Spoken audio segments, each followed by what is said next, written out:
அக்கா, என்னாச்சு? பேசிட்டியா? ஆமா சௌமியா, நான் உங்ககிட்ட பேசினேன். என்ன, ஏதாச்சும் சொன்னாரா? இல்ல சௌமியா, நார்மலா தான் பேசணும். சரி, நீ ஒன்றும் டென்ஷன் எடுத்துக்காத. அங்கே போயிட்டு அவங்க கிட்ட சொல்லு, உனக்கு இந்த கல்யாணத்தில் விருப்பம் இல்லைன்னு. முடிஞ்சா எனக்கு கதிர் அத்தானை தான் பிடிச்சிருக்கு, நான் அவங்களையே கல்யாணம் பண்ணிக்கிறேன் அப்படின்ட்டு சொல்லிடு.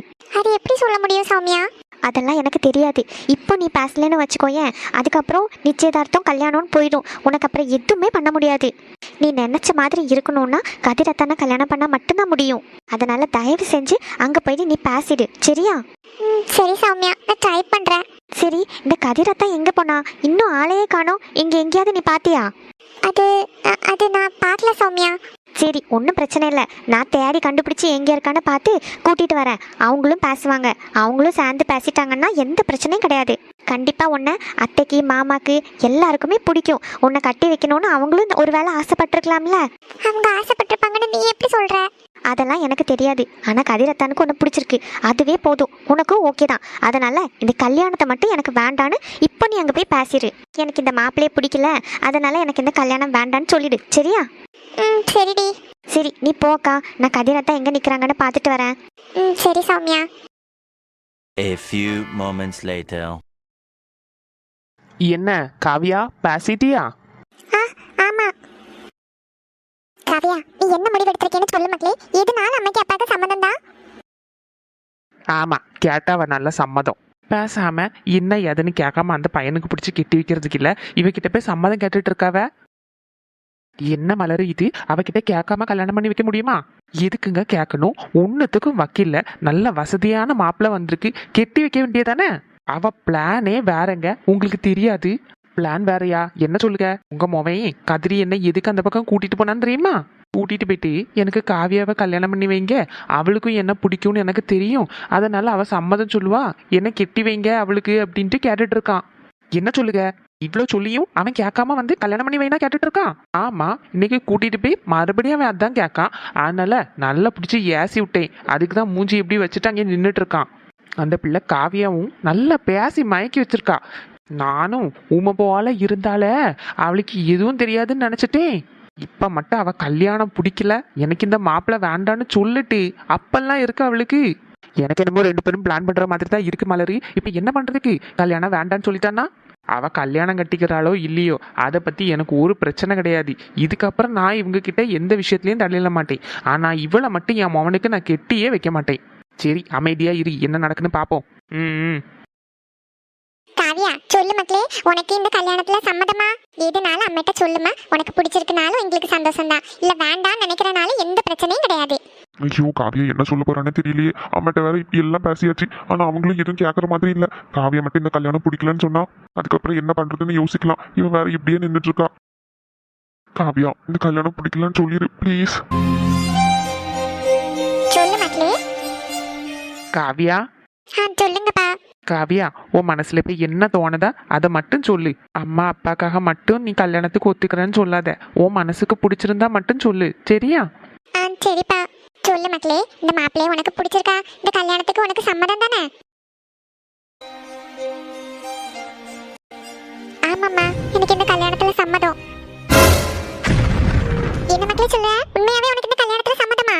ஆமாம்மா, எனக்கு இந்த கல்யாணத்துல முழு சம்மதம். என்ன இந்த காவியா இப்படி சொல்லிட்டான்? கொள்ள வச்சு பேசும்போது அவளுக்கு என்ன பிடிச்சிருக்குன்னு தானே சொன்னா, இப்ப ஏன் இப்படி மாத்தி பேசுறா? ஒருவேளை இந்த பையன் ஏதாவது பேசியிருப்பானோ? அப்புறம் என்ன, பொண்ணுக்கும் பிடிச்சி போச்சு, பையனுக்கும் பிடிச்சி போச்சு. ஏன் அம்மா, இப்பதான் மனசு கொஞ்சம் நிம்மதியா இருக்கு. ஆமா மலரி, நானும் கல்யாணம் பிடிக்கலன்னு எதுவும் சொல்லிடுவாளோன்னு நினைச்சேன். பரவாயில்ல, அவ நல்லா தெளிவாதான் இருக்கா. நம்ம பெத்த பையன் தான் கிறுக்கமாயும் சுத்திட்டு இருக்கான். அவளே கல்யாணத்துக்கு சரின்னு சொல்லிட்டா. இதுக்கப்புறம் என்ன பண்றது? கல்யாண வேலை தான். ஆமா, எங்க மவளுக்கும் இந்த கல்யாணத்துல இஷ்டம் தான். உங்க பையன் என்ன சொல்லுதாவ? உங்களுக்கு எங்க பொண்ணு காவியாவை பிடிச்சிருக்கா? ஆமா, காவியாவை பிடிச்சு போய் தான் நான் பொண்ணு பாக்குறதுக்கே வந்தேன். இப்ப எனக்கு எல்லாமே அவங்க சம்மதம் மட்டும்தான் தேவை. ஆமா, எங்க எல்லாருக்கும் பொண்ணு நல்லா பிடிச்சி போச்சு. உடனே நிச்சயதார்த்தம் கல்யாணம்னு ஒவ்வொன்னா வச்சிட வேண்டியதா. ரொம்ப சந்தோஷம். நீங்க என்ன எதிர்பார்க்கறீங்கன்னு சொன்னீங்கன்னா அதுவும் எங்களுக்கு கொஞ்சம் இதா இருக்கும். நாங்க அதுக்கான ஏற்பாடெல்லாம் செஞ்சிருவோம். பாட்டிமா, எங்களுக்கு எதுவுமே வேண்டாம், நாங்க எதுவுமே எதிர்பார்க்கல. நீங்க காவியா மட்டும் எனக்கு கல்யாணம் பண்ணி வைங்க, அது மட்டும் போதும். என்னடா இது? அம்மா கொஞ்ச நேரம் சும்மா இருங்க. என்னையா சொல்லுங்க, எதுவுமே இல்லாம பொண்ணை மட்டும் கல்யாணம் பண்ணிட்டு போறியா? அது எங்களுக்கும் ஒரு குறை தானே. அப்படி எல்லாம் எதுவும் நினைக்காதீங்க பாட்டி. எனக்கு காவியாவை ரொம்ப பிடிச்சிருக்கு. காவியாக்கும் இப்ப என்ன பிடிச்சிருக்குன்னு சொல்லிடுறாங்க. அதனால நாங்க பெருசா எதுவுமே எதிர்பார்க்கல. சொத்து சுகம் வீடு வாசல்னு எல்லாமே எங்க கிட்ட இருக்கு. இங்க இருந்து கொண்டு வரதை வச்சு நாங்க என்ன பண்ண போறோம்? எனக்கு தேவை காவியா மட்டும்தான். அம்மாக்கு அப்பாக்கு இதுல எந்த எதிர்ப்பும் கிடையாது. அப்படிதானம்மா? இவன் ஒருத்தன் எல்லாத்தையும் இவனே சொல்லிட்டு நம்ம கிட்ட கேட்டா. அம்மா ஆமா ஆமா, எனக்குலாம் இந்த எந்த எதிர்பார்ப்பும் கிடையாது. எங்களுக்கு நீங்க பொண்ணை மட்டும் தந்தா போதும். அப்படியா? ரொம்ப சந்தோஷம். இருந்தாலும் எதுவுமே தராம கட்டி கொடுக்கறதுக்கு எங்களுக்கும் கஷ்டமா தான் இருக்கும். அதனால எங்களால முடிஞ்சதை நாங்க பண்ணுவோம். சரி சரி, அப்புறம் உங்க இஷ்டம். நீங்க எதுவுமே பண்ண வேண்டாம். எல்லாமே நாங்க பாத்துக்கிடும். ஐயோ, இவன் ஒருத்தன் எல்லா செலவையும் நம்ம தலைமையில இழுத்து விட்டுருவான் போல இருக்கு. இவனை கூப்பிட்டு வந்ததே பெரிய தப்பா போச்சு. நாங்க 2 பேரும் வந்து பொண்ணை பார்த்துட்டு என்னென்ன தேவையோ கேட்டு வாங்கிட்டு போகலான்னு பார்த்தோம். சரி, இவன் சொன்னதுக்கு அப்புறம் நம்ம எதையாவது சொல்ல போய் கடைசியில எதுக்கு தேவையில்லாம. நளினி, நம்மளுக்கு கிடைச்சிருக்க மாப்பிள்ள ரொம்ப நல்லவரா இருக்காரு. ஆமாங்க, நானும் அதான் யோசிச்சேன். இந்த காலத்துல எந்த பையனாவது இப்படி சொல்லுவானா, எதுவுமே வேண்டாம் பொண்ணு மட்டும் தாங்கன்னு. ஆமா நல்லு, நம்ம கொடுத்து வச்சவங்க தான். இல்லங்க, நம்ம பொண்ணு கொடுத்து வச்சிருக்கா இந்த மாதிரி ஒரு மாப்பிள்ளை கிடைக்கிறதுக்கு. மாப்பிள்ளை தம்பி ரொம்ப நல்லவங்களா இருக்காவ. அப்புறம் என்ன, அடுத்தது கல்யாணம் தான். நீங்களே ஒரு நல்ல நாளா பார்த்து சொல்லுங்க பாட்டி. என்னம்மா சொல்லுவீங்க? ஆமா ஆமா, நாங்க இன்னைக்கு சாயந்தரம்லாம் வீட்டுக்கு கிளம்பிடுவோம். இப்போ ஒரு நல்ல நாளா பார்த்து நாங்க போன போடுவோம். அப்படி இல்லைன்னா நீங்களே ஒரு நல்ல நாளா பார்த்து சொல்லுங்க. நிச்சயதார்த்தத்தை வச்சிடலாம். சரிங்க. ஆமா, நிச்சயதார்த்தம் எல்லாம் எதுவுமே வேண்டாம். சும்மா நம்ம இவ்வளோ பேர் மட்டுமா ஒரு ரிங் எக்ஸ்சேஞ்ச் மாதிரி வச்சுட்டு அப்புறமா கல்யாணத்துக்கு எல்லாரையும் கூப்பிட்டுக்கலாம். ஆண்டி, உங்களுக்கு எந்த பிரச்சனையும் இல்லைன்னா கல்யாணம் ரெஜிஸ்டர் ஆஃபீஸில் வச்சுக்கலாமா? என்னையா ரெஜிஸ்டர் ஆபீஸ்ல வச்சுக்கலாமான்னு கேக்குறீங்க? குடும்பத்துல இவ்ளோ பேர் இருக்காவ, ரெஜிஸ்டர் ஆபீஸ்ல வச்சா எப்படி நல்லாவா இருக்கும்? ஆமாடா, எனக்கு இருக்கிறது நீ ஒரே ஒரு பையன். உன் கல்யாணத்தை நல்லா கிராண்டா பண்ணணும்னு நினைச்சிட்டு இருந்தேன். என்ன இப்படி திடீர் பண்ணி ரெஜிஸ்டர் ஆஃபீஸ்ல வச்சுக்கலாமான்னு கேட்டுட்டு இருக்க? ஆமையா, எங்க வீட்டில் கல்யாணம் கொஞ்சம் கிராண்டா பண்ணணும்னு நாங்க நினைச்சிட்டு இருக்கோம். நீ வந்து இப்படி ரெஜிஸ்டர் ஆஃபீஸ்னு பட்டுன்னு சொல்லிட்டியே. ஆமா. அங்கிள், நீங்க நினைக்கிற மாதிரி இல்ல. கல்யாணத்தை ரெஜிஸ்டர் ஆஃபீஸ்ல வச்சுட்டு கோயில்ல தாலி கட்டிடுவோம். அதுக்கப்புறமா ஈவினிங் ரிசப்ஷனை கொஞ்சம் கிராண்டா வச்சுக்கலாம். இவ்வளவுதான் என்னோட பிளான். எனக்கு காலையில இருந்து ராத்திரி வரைக்கும் காலு கெடுக்க நின்று வரவங்களுக்கு எல்லாம் இது பண்ணிட்டு இருக்கேன். எனக்கு இன்ட்ரெஸ்ட் கிடையாது.